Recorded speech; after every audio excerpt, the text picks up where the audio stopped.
The first day of school for a lot of folks, including Union County, and our Lisa Washington was there earlier this morning to help sort of anchor school coverage from Union County. She also spoke to the Union County Superintendent prior to her live shot this morning. Here's this interview for you in its entirety on Live Impact News.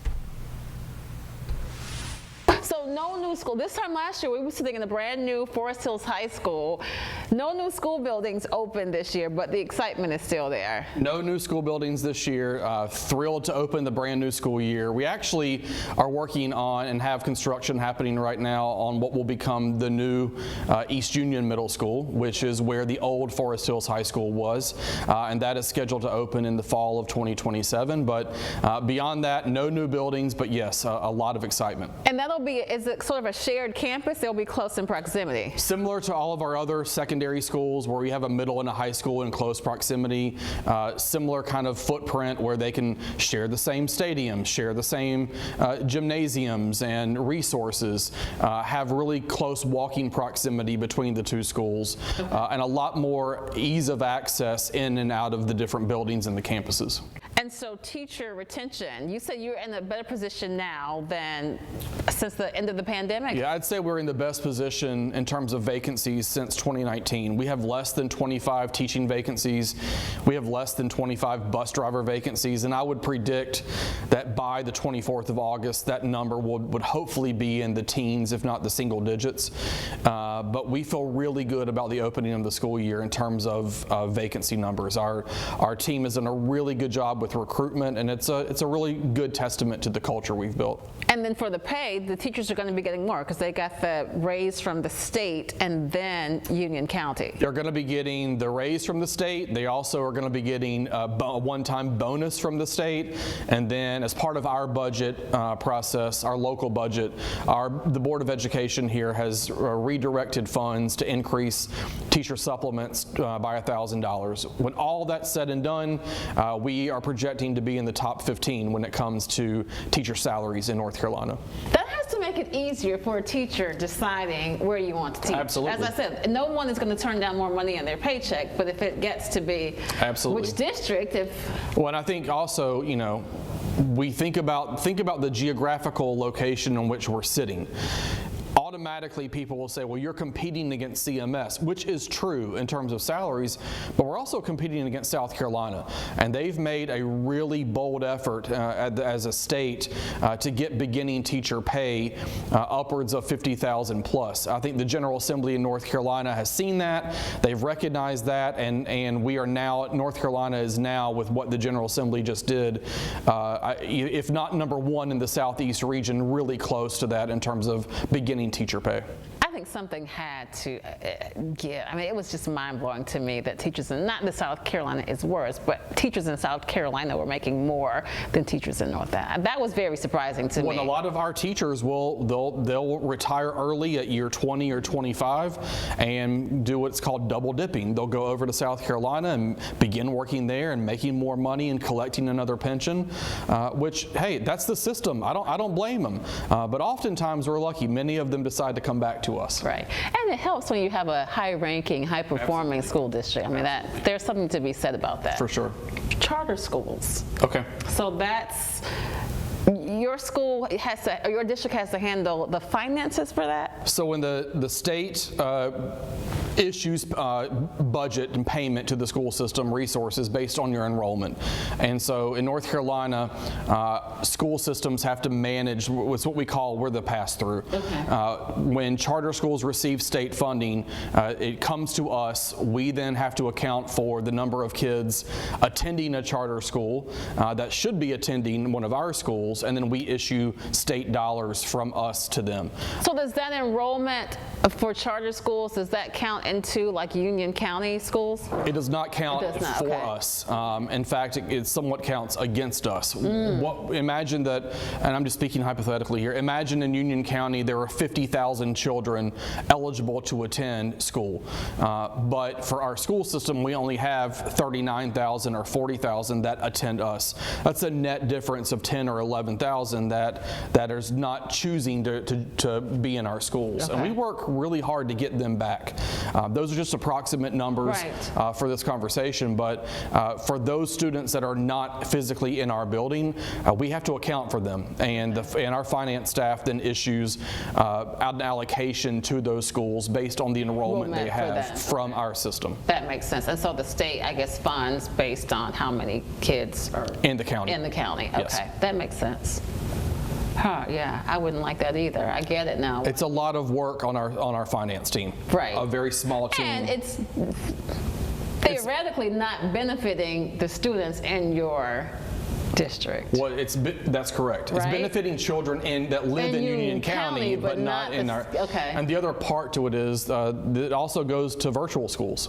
So students who are attending a virtual K-12 environment, we have to account for that as well. Gotcha. Wow.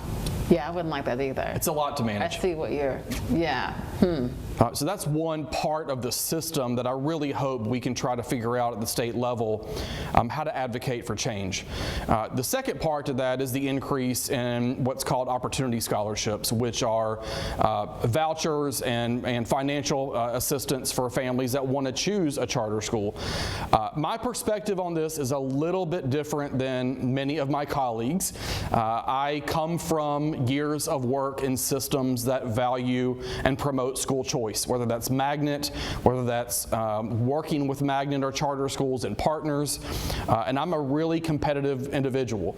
And so my charge to our principals and to our team is we want to be the first and only choice for our families in terms of why you would choose to come here. But if we're not, we need to find out why we're not. And my goal is to figure out what are charters or other schools doing that we're not doing, and what are those strategies that they're being successful that we can replicate and make our own. Yes, we want to increase enrollment. Yes, we wish that there was less emphasis on the whole voucher program, but it's the world we live in, right? And for me, I operate in systems thinking, and so my thought is we want to be the primary choice, but if we're not, let's find out why we're not and be competitive with those groups. How was your enrollment this year compared to years past? Because you're a really large district. So we've hovered around 40,000, 41. We're projected to be about 39,000 this year. We've seen declining birth rates, and that's really a national story when it comes to education and society. We have seen pockets of bubbles of large groups of graduating classes with not enough students coming in to replicate that size, but we still have really healthy schools. We're not talking about closing schools or consolidating. We're not talking about redoing boundary lines or enrollment, attendance boundaries. We're in a really healthy situation when it comes to, again, a stable school system that's doing great things. You really are. I jokingly said it's kind of boring because there's nothing super exciting, but boring can be good. Normal Absolutely. Can be good. Consistency is a good thing, and I think our parents in particular, our staff appreciate the consistency and the approach to not having to change gears every other day or every other year with something new. We really want to get really good at a really good few things. I say to my colleagues a lot, it does no good to think about 10 to 15 strategies to help your system get better. Pick 2 or 3 and really double down on those and make them worthwhile. And this is the first year of a new strategic plan? It is, yes. Okay. We launched one in 2017. The board gave us a bit of relief and pause during the years of the pandemic, and then they extended that plan until 2026, midway through 2026, and then approved the one last spring that we're launching this fall. Okay. What is the nurse expansion initiative? So as part of our annual budget process, we are hoping to fund an additional nurse every year or 2 for the purpose of getting a nurse in every school. We do not currently have a nurse in every school building. We learned during the years of COVID how important a nurse can be in every building. building. Before the pandemic, we also did not have a nurse in every building.